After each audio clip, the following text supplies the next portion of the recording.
Hello and welcome to online study best plus. मैं हूं अमित शुक्ला। हम अपने पब्लिक एडमिनिस्ट्रेशन सीरीज में आगे बात करते हैं और आज जो मैं आपको टॉपिक पढ़ाऊंगा दैट इज मोटिवेशन, है ना। अभिप्रेरणा, मोटिवेशन क्या है।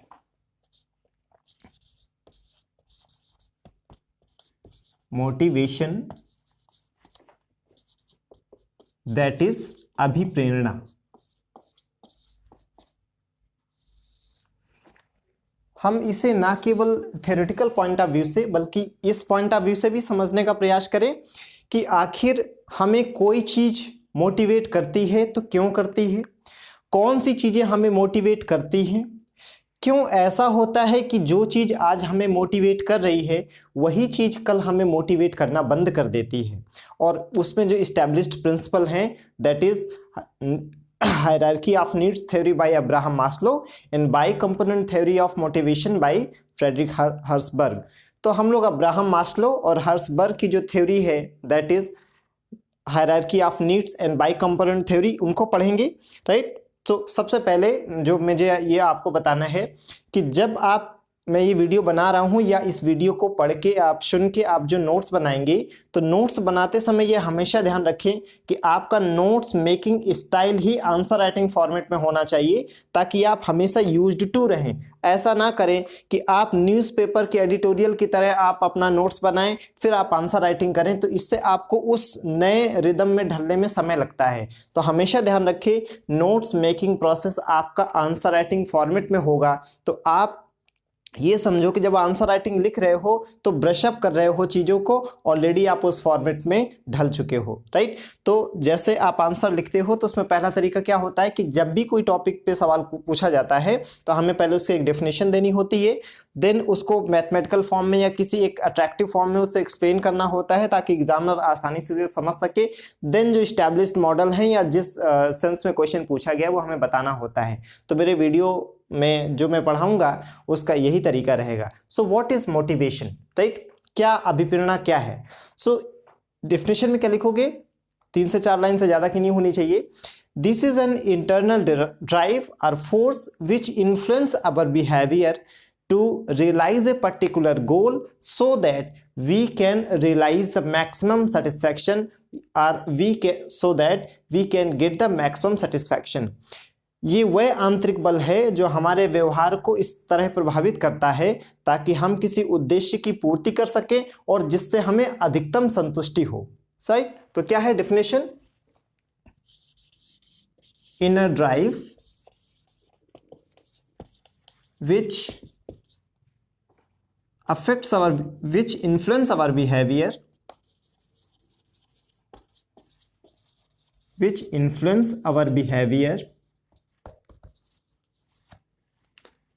to realize a particular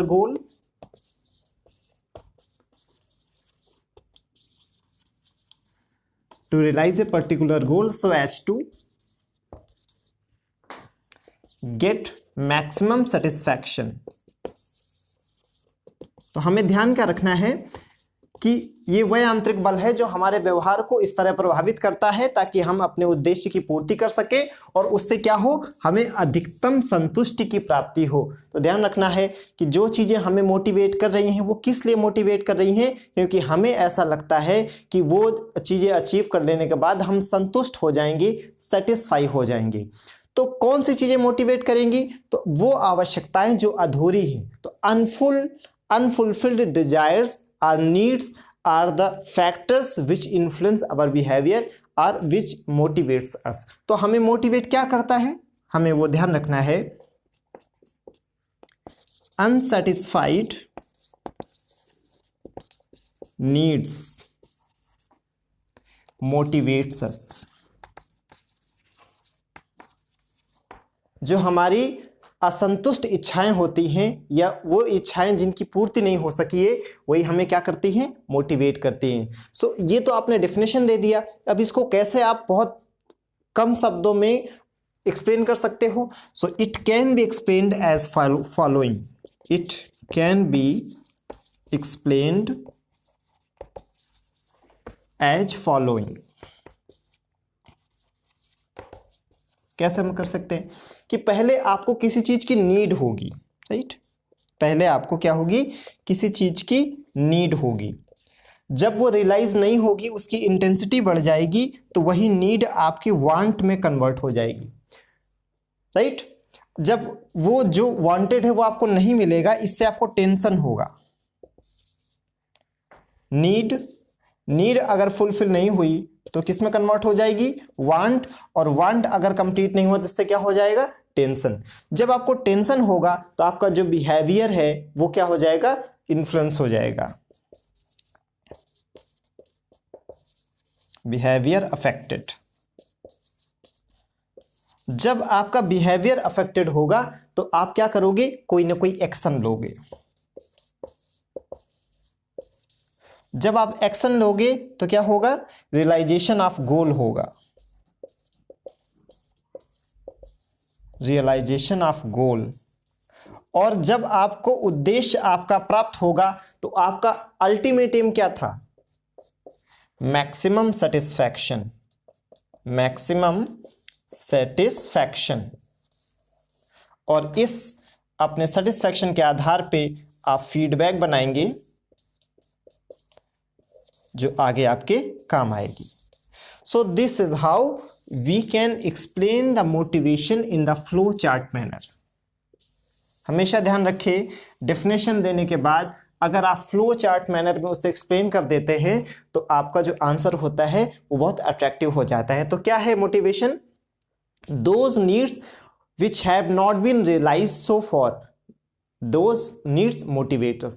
वो इच्छाएं जो अभी पूरी नहीं हुई हैं वो हमें क्या करती हैं, अभी प्रेरित करती है। कि जैसे अगर अभी आपके पास बाइक नहीं है तो बाइक आपको मोटिवेट करेगी, राइट। लेकिन जब बाइक आ जाएगी तो जो चीज पूरी हो गई अब वो आपको मोटिवेट नहीं करेगी। तो इच्छाएं रखना देखिए बुरी चीज नहीं है, क्योंकि अधूरी इच्छाएं ही हमें कुछ करने के लिए अभी प्रेरित करती हैं, राइट। ये हमने देख लिया। अब चार्ल्स बी हैडी जो थिंकर हैं वो क्या कहते हैं मोटिवेशन के बारे में, उन्होंने एक मोटिवेशन को मैथमेटिकल टर्म में एक्सप्लेन करने का काम किया।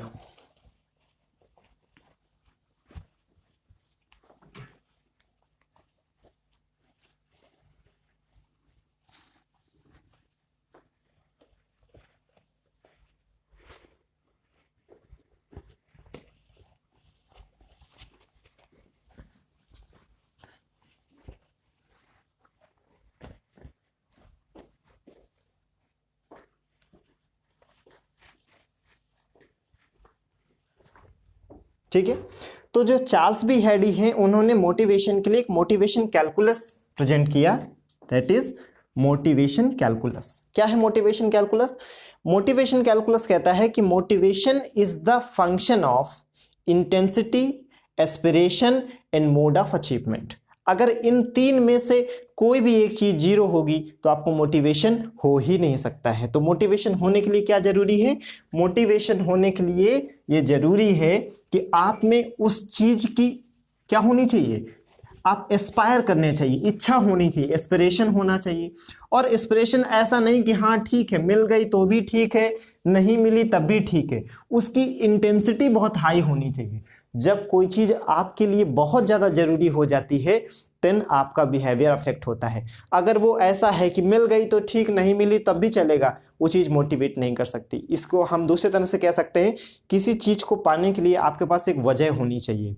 जब आपके पास सही रीज़न होता है, लॉजिक होता है, वजह होती है, इच्छा होती है, राइट, उसी को हम कह सकते हैं कि हमें वो ज़रूरत है और उसकी जो इंटेंसिटी है वो बहुत हाई है। फिर कोई चीज़ आपके चाहने से आपको नहीं मिल जाती है, उसका एक तरीका होगा, मोड ऑफ अचीवमेंट होगा। जब ये तीनों चीज़ें हो जाएंगी तो इसी को कहा जाएगा motivation calculus. So according to Charles B Hardy, motivation can be explain, that is कि motivation calculus is the function of aspiration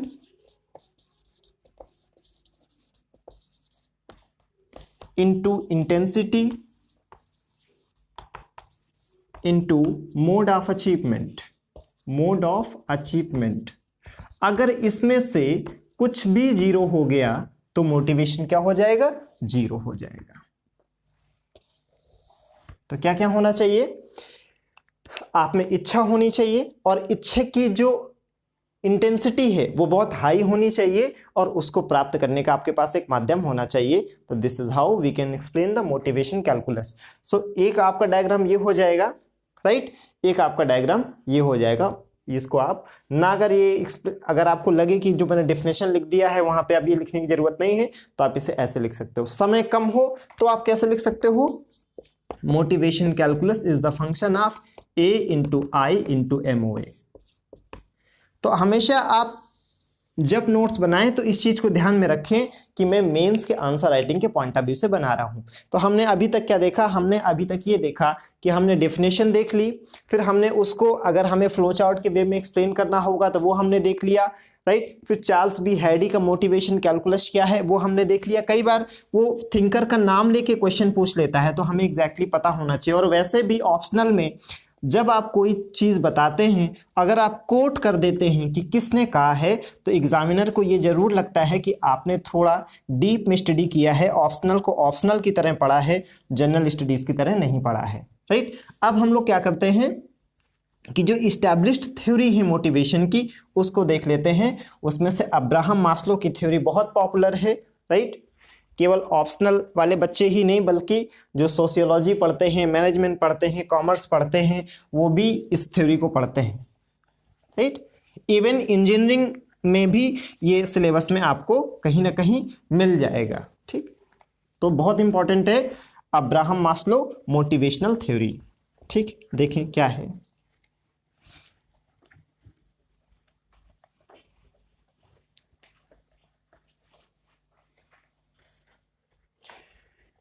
Abraham Maslow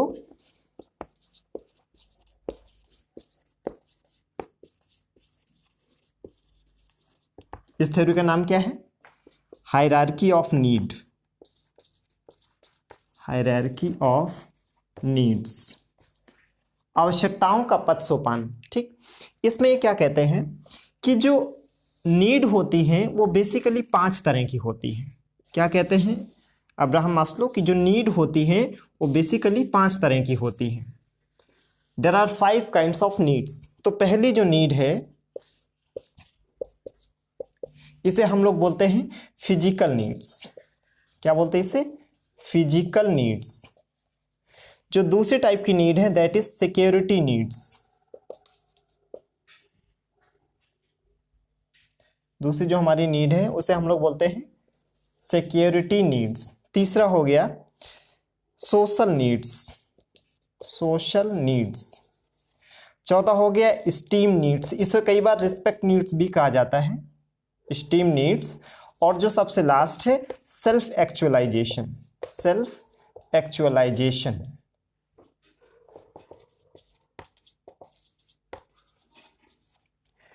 इस तरह से हायरार्की चलती है।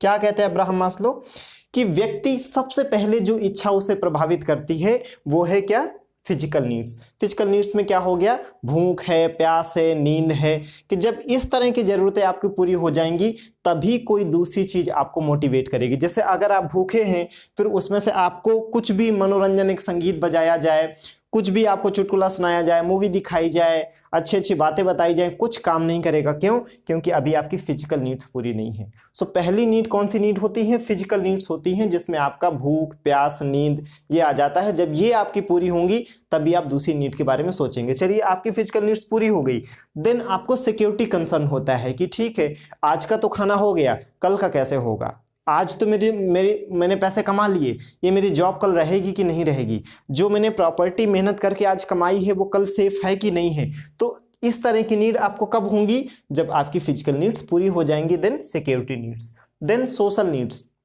जब आपकी ये दोनों नीड पूरी हो जाएंगी तो आपको ये लगेगा कि यार समाज में मुझे कुछ कोई जानता भी है कि नहीं, ठीक, मेरा रिकॉग्निशन है सोसाइटी में कि नहीं। तो देखिए अब पेट भरा हुआ है, आज भी खाने के लिए है, कल भी है, परसों भी है, देन अब उसको ये ख्याल आने लगा कि समाज में मेरी प्रतिष्ठा क्या है। फिर चौथा सम्मान, स्टीम नीड्स, कि मतलब ऐसा नहीं कि सोसाइटी में सिर्फ मैं रिकॉग्नाइज किया जाऊं कि मैं हाँ मेरा अस्तित्व है, बल्कि मेरी अच्छी पहचान है कि नहीं, राइट, स्टीम नीड्स। पांचवा सेल्फ एक्चुअलाइजेशन, स्वयं के अस्तित्व के स्वयं के पहचान कि मैं कौन हूँ, आखिर मैं इस धरती पे क्यों आया हूँ, मेरा जन्म क्या है, मेरे लाइफ का मेन मोटो क्या है, ऑब्जेक्टिव क्या है।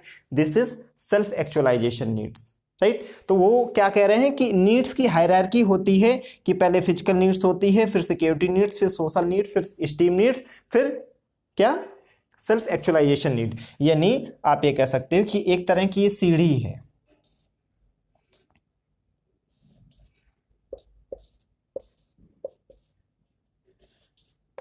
कि जब आपकी एक नीड पूरी हो जाएगी तो आप दूसरी नीड पे जाएंगे, दूसरी पूरी हो जाएगी, तीसरी पूरी हो गई, चौथी पूरी हो गई तो पांचवी। इसे हम लोग बोलते हैं hierarchy of needs theory of motivation by Abraham Maslow, right. तो एक डायग्राम आपने ये बना दिया और एक डायग्राम आपने ये बना दिया। फिर ये जो पहले स्तर की दोनों आवश्यकताएं हैं, ये क्या है, ये हमारे अस्तित्व से जुड़ी हुई आवश्यकताएं हैं। अगर यही पूरी नहीं होंगी तो आगे हमको कोई भी चीज कभी मोटिवेट करेगी ही नहीं। तो इन्हें हम लोग बोलते हैं बी नीड्स, और यहाँ पे जो बी का अर्थ होता है दैट इज बीइंग नीड्स, अस्तित्व से जुड़ी हुई आवश्यकताएं, बीइंग नीड्स। और जब आपके अस्तित्व आपका बचा रहेगा, राइट, देन आपको डी नीड्स पूरी करने का मोटिवेशन आएगा। डी नीड्स मतलब डेफिशिएंसी नीड्स, अभाव संबंधी आवश्यकताएं, डेफिशिएंसी नीड्स। तो जो पहली दो नीड है इन्हें हम लोग बीइंग नीड्स या बी नीड्स कहते हैं, और तीसरी चौथी पांचवी नीड्स को हम लोग क्या बोलते हैं, डी नीड्स या डेफिशिएंसी नीड्स। तो अब्राहम मास्लो के अनुसार कि जब एक आवश्यकता पूरी हो जाएगी तभी दूसरी आवश्यकता आएगी, जब दूसरी आवश्यकता पूरी हो जाएगी तभी तीसरी आवश्यकता आएगी, और जो आवश्यकता पूरी होती जाएगी अब वो आपको मोटिवेट नहीं करेगी क्योंकि उसमें जो मिलना था वो मिल चुका। तो आपने कई बार देखा होगा जो लोगों के पास होता है वो उसका सुख वो नहीं भोग पाते, जो नहीं होता है उसका आकर्षण उन्हें सोने नहीं देता है, राइट। तो ये कहीं ना कहीं अब्राहम मास्लो की थ्योरी यहाँ पर फिट बैठती है, ठीक। अब एक जो थ्योरी हमें और यहां पे देखनी है that is bi component theory of Frederick Herzberg. ये जिस फॉर्मेट में मैं आपको बता रहा हूं, अगर आप एग्जैक्टली ऐसे ही नोट्स अपना बनाते हो तो आप 2.5 से 3 घंटे में आप अपने ऑप्शनल का रिवीजन कर सकते हैं, राइट। तो उसमें आपको कहानी नहीं बताना है कि आप किसी थिंकर के बारे में पढ़ रहे हैं तो उनका जन्म कहाँ हुआ था, वो कहाँ पैदा हुए थे, उनके मम्मी पापा का नाम क्या था, कहाँ स्टडी किया था। ये बकवास चीज़ें एग्जाम में हमारे किसी काम की नहीं होती हैं। जो हमें काम का होता है कि हम जो टॉपिक पढ़ रहे हैं उसका डेफिनेशन, उस टॉपिक से रिलेटेड जो इस्टेब्लिश्ड थ्योरी हैं उनके बारे में, और उन इस्टेब्लिश्ड थ्योरी को हमको न्यूज़ की पेपर के एडिटोरियल की तरह वो पैरा बना के नहीं लिखना है। ऐसे लिखना है कि उसमें डायग्राम हो, फ्लो चार्ट हो, ताकि कम से कम समय में हम उसे एक्सप्लेन कर सकें। अगर आप ऐसे करके नोट्स बनाते हैं तो आपका नोट्स बहुत ही काम का होगा, ठीक। तो पढ़ें ऐसे जो आपके मेंस के आंसर राइटिंग में काम आए, राइट।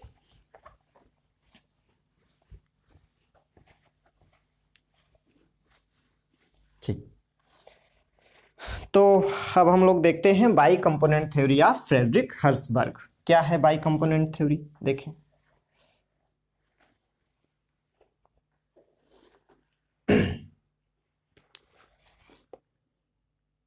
फ्रेडरिक हर्सबर्ग,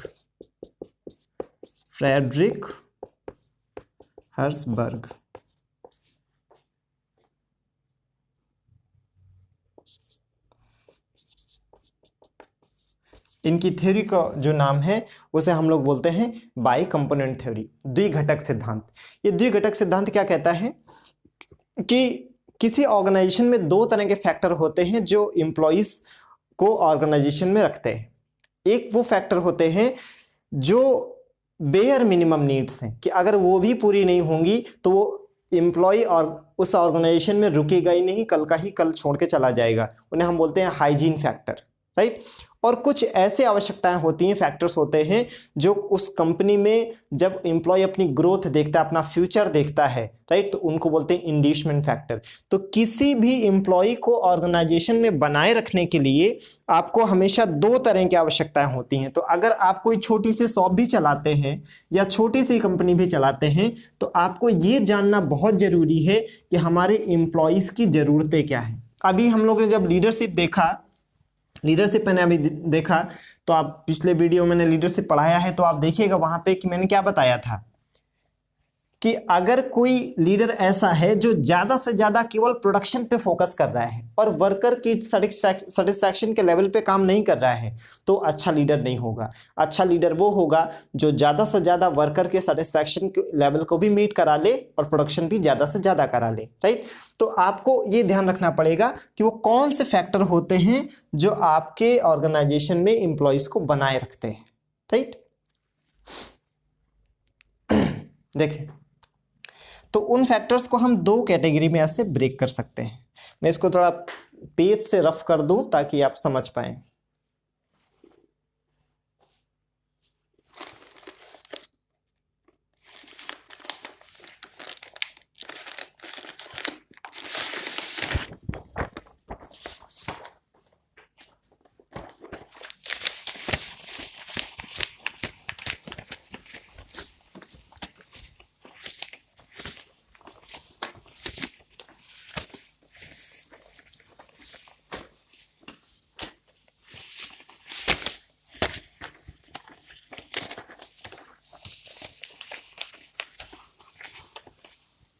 ठीक है, तो भले आपका थोड़ा ये जो कंस्ट्रेंट्स हैं इसकी वजह से थोड़ी असुविधा हो रही है, लेकिन जो कंटेंट है वो मैं आपको डैम श्योर होके कह सकता हूँ कि इतना क्वालिटेटिव कंटेंट इतने कंडेंस फॉर्म में और इस फॉर्म में कि आप आंसर राइटिंग सीधे कर सको, आपको रेयरली देखने को मिलेगा, राइट।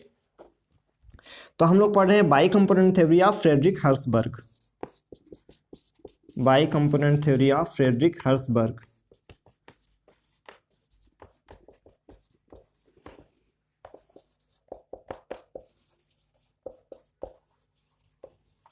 ठीक है, ये क्या कहते हैं कि किसी भी ऑर्गेनाइजेशन में दो तरह के फैक्टर होते हैं जो एम्प्लॉय को ऑर्गेनाइजेशन में रखते हैं।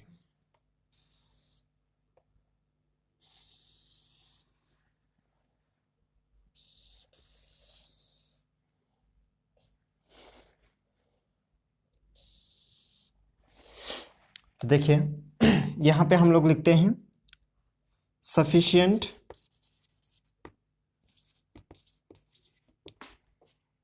ये हो गया अनसफिशिएंट। अनसफिशिएंट दो तरह के फैक्टर हैं। एक को हम बोलते हैं हाइजीन फैक्टर, हाइजीन फैक्टर, और दूसरा हो गया इंड्यूसमेंट फैक्टर, इंड्यूसमेंट फैक्टर। ठीक है, हाइजीन फैक्टर को हिंदी में आरोग्य घटक बोलते हैं, इसको अभिप्रेरक घटक बोलते हैं। तो हाइजीन फैक्टर्स में क्या आता है? बेयर मिनिमम नीड्स जो किसी ऑर्गेनाइजेशन में एम्प्लॉय को बनाए रखने के लिए जरूरी है, राइट, ताकि रिटेन बना रहते, इसलिए इन्हें रिटेनर्स भी कहा जाता है, इन्हें रिटेनर्स भी कहा जाता है। और चूंकि ये जो फैक्टर इंड्यूसमेंट फैक्टर हैं, ये मोटिवेट करते हैं एम्प्लॉय को ऑर्गेनाइजेशन में काम करने के लिए, इसलिए इन्हें मोटिवेटर कहा जाता है। अगर हाइजीन फैक्टर में क्या आ जाएगा कि सराउंडिंग कैसा है, काम कैसे, अब काम करने का वातावरण कैसा है। पता चले एम्प्लॉय ऑफिस गया है, वहाँ बारिश हो रही है और पानी टपक रहा है, तो इस तरह के सराउंडिंग में कोई काम नहीं कर सकता। या वो जिस लैपटॉप पे काम कर रहा है उसमें कोई स्पीड ही नहीं आ रही है, तो जो टास्क उसे दिया गया है वो घंटों है काम, वो 5 मिनट का, 1 घंटे से वो उसी में फंसा हुआ है। तो ये जो आपका इंफ्रास्ट्रक्चर हो गया, क्या आएगा हाइजीन फैक्टर में? जैसे इंफ्रास्ट्रक्चर हो गया, सराउंडिंग हो गया, नेचर ऑफ कंट्रोल हो गया। कहीं ऐसा तो नहीं है कि बॉस एकदम गाली गलौज करने लगे, काम ना करे और जरा जरा की बात में आपको इंसल्ट फील कराए। तो जो लेवल ऑफ कंट्रोल है, नेचर ऑफ कंट्रोल है, वो किस तरह का है, राइट। जब ये जो फैक्टर्स हैं इन्हें हम लोग हाइजीन फैक्टर बोलते हैं। अगर ये फैक्टर सफिशिएंट है, राइट, तो क्या होगा? Worker won't be dissatisfied, won't be dissatisfied. देखिए, अगर ये फैक्टर है तो इसका मतलब ये नहीं है कि वो सेटिस्फाई हो गया, लेकिन इतना कंफर्म है कि वो डिससेटिस्फाइड नहीं होगा। और अगर हाइजीन फैक्टर अनसफिशिएंट है तो क्या हो जाएगा? डिससेटिस्फाइड। इसी तरह इंड्यूसमेंट फैक्टर में क्या आ जाएगा? रिकॉग्निशन। अगर हम इस ऑर्गेनाइजेशन में काम करते हैं तो रिकॉग्निशन क्या है, पहचान क्या है? जैसे आप जब सिविल सर्विसेज में जाते हैं तो उसमें एक सैलरी ही एक बड़ा फैक्टर नहीं होता है। जब आप सिविल सर्विसेज में जाते हैं तो वहाँ पे समाज में आपको बहुत रिकॉग्निशन मिलती है, पहचान मिलती है। कहीं आप शादी संबंध में जाते हैं, 4 लोगों के बीच जाते हैं तो आपको वो लोग बहुत वैल्यू करते हैं, राइट। तो क्या हो गया कि आपका रिकॉग्निशन हो गया। प्रमोशन, सिविल सर्विसेज में प्रमोशन अन्य जॉब के कंपैरिजन में बहुत अच्छे होते हैं। तो अगर आप या किसी अन्य आप प्राइवेट जॉब भी कर रहे हैं जहाँ पे प्रमोशन बहुत तेज होता है, वो कंपनी एम्प्लॉय के लिए अच्छी मानी जाती है, राइट। फिर ये है कि उसमें एक अन्य फैक्टर आ गया कि सैलरी का क्या है, ये जो आपका रिम्यूनरेशन है वो क्या है। तो अगर सैलरी इंक्रीमेंट टाइम से हो रहा है या सैलरी बहुत अच्छी है तो ये भी एक इंड्यूसमेंट फैक्टर होता है। ज़्यादा सैलरी हमें ऑर्गेनाइजेशन में काम करने के लिए मोटिवेट करती है। तो आप अगर समय है या आपके पास कंटेंट कम पड़ रहा है तो हाइजीन फैक्टर को साइड में आप क्या लिख सकते हो, यहाँ पे उसके एग्जाम्पल भी लिख सकते हो, यहाँ मोटिवेटर में इंड्यूसमेंट फैक्टर के एग्जाम्पल लिख सकते हो। समय नहीं है तो सिर्फ आप ऐसे लिख दो। फिर इंड्यूसमेंट फैक्टर अगर सफिशिएंट है तो एम्प्लॉय क्या हो जाएगा, सेटिस्फाई हो जाएगा, सेटिस्फाइड। और अगर वो अनसफिशिएंट है यानी इंड्यूसमेंट फैक्टर नहीं है तो क्या होगा, वो सेटिस्फाई नहीं होगा, दैट इज अनसेटिस्फाइड, अनसेटिस्फाइड। लेकिन अगर इंड्यूसमेंट फैक्टर नहीं है तो आपका एम्प्लॉय डिससेटिस्फाइड नहीं हो सकता है। तो आपको ये ध्यान रखना है कि जैसे मान लीजिए कि आप किसी व्यक्ति को 20,000 रुपये महीने की सैलरी पे रखे हैं, ठीक, और पहले वो एक पुराने लैपटॉप पे काम करता था जिसमें बहुत सारी उसे कंस्ट्रेंट्स होती थी। अब आपने उसे नया लैपटॉप लेके दे दिया है तो इसका मतलब ये नहीं कि वो एम्प्लॉय पूरे जीवन आपके कंपनी में काम करता रहेगा। क्यों, इसमें अभी आपने इतना किया है कि भाई छोड़ के ना जाए, रिटेन बना रहे, राइट। लेकिन अगर आप सैलरी इंक्रीमेंट करते हो, उसका प्रमोशन करते हो, उसको रिकॉग्निशन मिलती है, उसके जॉब को अप्रिशिएट किया जाता है तो वो उसको इंड्यूस करेगा। So this is bi component theory of Frederick Herzberg कि अगर ये हम 2 फैक्टर्स पे काम करें तो हमें कंपनी ग्रो करेगी और एम्प्लॉय लंबे समय तक बना रहेगा। आई होप मोटिवेशन क्या होता है ये आप समझ गए होंगे कि ये एक आंतरिक शक्ति है जो हमें हमारे व्यवहार को इस कदर प्रभावित करती है कि हम कोई पर्टिकुलर गोल अचीव करें ताकि हमें मैक्सिमम सेटिस्फैक्शन हो। तो this is N internal drive which influence our behavior to realize a particular goal so as to get the maximum satisfaction. So what motivates us? Unsatisfied needs, अधूरी इच्छाएं हमें motivate करती हैं। बाकी क्या क्या मोटिवेशन में होता है कि मोटिवेशन कैलकुलस क्या होता है, कैसे मोटिवेशन होता है, पहले नीड होगी, फिर वांट होगी, वांट जब पूरी नहीं होगी तो टेंशन होगी, टेंशन नहीं हो जाएगा, टेंशन होगा तो your behaviour will be affected, then you will take action, then you will realize your goal, then you will get the satisfaction, and according to feedback you will take the decision in the coming days, right? So this is how we understood the motivation, and to establish theory of motivation we have already studied, that is hierarchy of needs theory by Abraham Maslow, कि वो कहते हैं 5 तरह की needs होती हैं, जब एक नीड्स पूरी हो जाती है तभी इस तरह से दूसरी नीड आएगी, फिर तीसरी आएगी, चौथी आएगी, और जो नीड पूरी होती जाएगी वो अब आपको मोटिवेट नहीं करेगी। दूसरा, फ्रेडरिक हर्ट्सबर्ग ने बाई कंपोनेंट थ्योरी में कहा है कि 2 तरह के फैक्टर होते हैं जो किसी ऑर्गेनाइजेशन में एम्प्लॉय को बनाए रखने या काम करने के लिए प्रेरित करते हैं। आई होप ये आपको समझ आया होगा। ठीक, वंस अगेन मेरी आपसे ये मतलब वादा है कि इतना कंडेंस फॉर्म में आपको नहीं मिलेगा जल्दी से, राइट। तो मेरा कोशिश यही रहा है कि आप इसको ऐसे मैं पढ़ाऊं ताकि आप मेंस के आंसर राइटिंग आप कर सको। ठीक, आई होप ये आपको समझ आया होगा। बल्कि अगर कहीं कोई दिक्कत होती है तो आप कमेंट सेक्शन में बताएं ताकि जब मैं नेक्स्ट वीडियो बनाऊं तो उसमें मैं आपका ये जो टेक है इसको ले सकूं, right. Thank you so much.